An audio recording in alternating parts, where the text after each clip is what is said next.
اعوذ باللہ من الشیطان الرجیم بسم اللہ الرحمن الرحیم۔ آج ہم سورۃ فاطر کی آیات 27 سے 30 پر بات کر رہے ہیں۔ یہ آیات کائنات کی خوبصورتی کو ہمارے سامنے رکھتی ہیں، جیسے آسمان سے برستا پانی، اس سے نکلتے رنگ برنگے پھل اور پہاڑوں میں سفید، سرخ اور سیاہ دھاریاں۔ قرآن ہمیں کائنات کو دیکھنے کا ایک خاص زاویہ دیتا ہے، لیکن سوال یہ ہے کہ کیا وہ زاویہ سب کے لیے ایک جیسا ہے؟ آج ہم یہ دیکھیں گے کہ ایک ہی آیت کو ایک عالم اور ایک صوفی اپنی اپنی نظر سے کیسے پڑھتے ہیں۔ تو آئیے اس پر بات کرتے ہیں۔ یہ جو اللہ کی قدرت کے ظاہری نشانات ہیں، جیسے ایک ہی پانی سے مختلف پھل اگنا، روایتی طور پر مفسرین اسے کیسے بیان کرتے ہیں؟ جی، بہت خوبصورت نقطہ ہے۔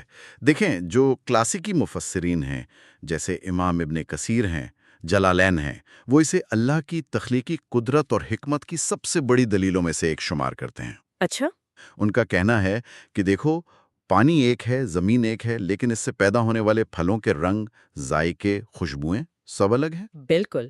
یہ اللہ کی بے مثال کاریگری ہے۔ اسی طرح پہاڑوں میں جو سفید، سرخ اور گہری سیاہی مائل لکیریں ہیں، وہ مختلف معدنیات کی موجودگی کی علامت ہیں۔ صحیح۔ تو یہ سب اس بات کی نشانی ہے کہ اس کائنات کا بنانے والا کتنا عظیم اور باحکمت ہے۔ اور پھر آیت کا وہ حصہ آتا ہے جو علم کو اللہ کی پہچان سے جوڑتا ہے۔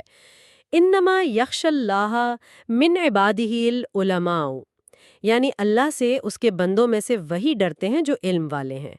یہاں اس خشیت یا ڈر سے کیا مراد ہے؟ یہ بہت اہم سوال ہے۔ یہاں خشیت کا مطلب وہ دہشت یا خوف نہیں ہے، یہ وہ تعظیم اور ہیبت ہے جو کسی کی عظمت اور جلال کو جاننے کے بعد پیدا ہوتی ہے۔ اچھا، یعنی ایک طرح کا او؟ بالکل، جیسے ایک سائنسدان جب کائنات کی وسعت کو سمجھتا ہے تو وہ اس کے بنانے والے کی عظمت کے سامنے خود کو بہت چھوٹا محسوس کرتا ہے۔ علم جتنا گہرا ہوتا جاتا ہے، اللہ کے قدرت کا احساس اتنا ہی بڑھتا جاتا ہے، اور انسان میں عاجزی پیدا ہوتی ہے۔ جی بالکل۔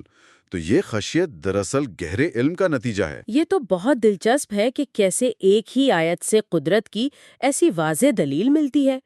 لیکن میں یہ سوچ رہی تھی کہ کیا ان رنگوں کا کوئی گہرا باطنی مطلب بھی ہو سکتا ہے؟ کیا صوفیاں کی روایت میں ان ظاہری نشانیوں کو روح کے سفر سے جوڑا جاتا ہے؟ بالکل، اور یہیں سے گفتگو کا رخ ایک بالکل مختلف جہت میں مڑ جاتا ہے۔ صوفیاں کے نزدیک یہ کائنات ایک آئینہ ہے۔ ایک آئینہ؟ جی، جس میں باطنی حقیقتیں جھلکتی ہیں۔ امام کشیری جیسے صوفیہ کہتے ہیں کہ پھلوں اور پہاڑوں کے یہ رنگ دراصل سالک کے روحانی مقامات اور احوال کی علامت ہیں۔ ہر رنگ ایک باطنی کیفیت کو ظاہر کرتا ہے۔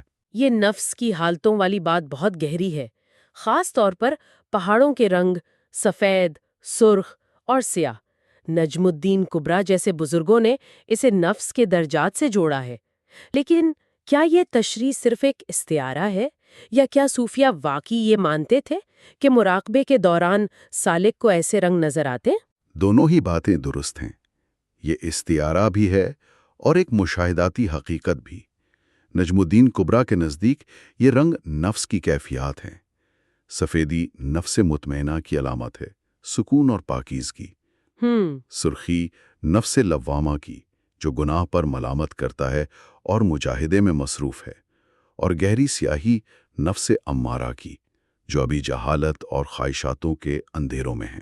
سبحان اللہ۔ صوفیاء کے لیے یہ صرف الفاظ نہیں، بلکہ مراقبے میں یہ رنگ ان پر منکشف ہوتے ہیں اور انہیں اپنے روحانی سفر میں رہنمائی فراہم کرتے ہیں۔ تو ایک ہی آیت کا ظاہری مطلب قدرت کا بیان ہے اور باطنی مطلب روح کا سفر۔ آگے آیات 29 اور 30 میں ایک ایسی تجارت کا ذکر ہے جس میں کبھی نقصان نہیں ہوگا۔ تجارتاً لن تبور، یہ کن لوگوں کی بات ہو رہی ہے؟ یہ ان لوگوں کی بات ہے جو 3 کام کرتے ہیں: اللہ کی کتاب کی تلاوت کرتے ہیں، نماز قائم کرتے ہیں، اور جو رزق اللہ نے دیا ہے اس میں سے پوشیدہ اور اعلانیہ خرچ کرتے ہیں۔ صحیح۔ ظاہری طور پر یہ نیک اعمال ہیں جن کا اجر اللہ دے گا، لیکن شیخ اکبر ابن عربی اسے ایک بالکل مختلف گہرائی میں لے جاتے ہیں۔ اچھا، وہ کیسے؟ وہ اسے صرف اعمال کا سودا نہیں کہتے، بلکہ اسے اپنی ذات کی نفی کر کے اللہ کی ذات میں فنا ہونے کا سفر کہتے ہیں۔ ان کے نزدیک تلاوت صرف الفاظ پڑھنا نہیں بلکہ کلام الہی کو اپنے وجود میں جذب کرنا ہے۔ یعنی اسے جینا۔ جی، اور نماز صرف ایک عمل نہیں بلکہ ایک لمحاتی معراج ہے جہاں روح اپنے خالق سے براہ راست جڑتی ہے۔ اور خرچ کرنا صرف مال دینا نہیں بلکہ اپنی میں کو اللہ کی راہ میں قربان کر دینا ہے۔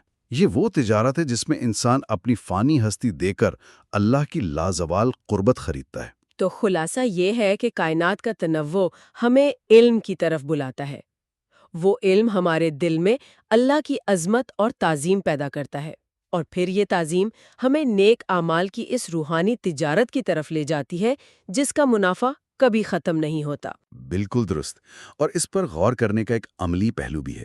دیکھیں، ہر انسان کے زندگی میں رحمت کی بارش برستی ہے، مگر اس سے شکر کے باغات اگتے ہیں یا ناراضگی کے کانٹے، اس کا انحصار ہماری اپنی نیت اور کوشش پر ہے۔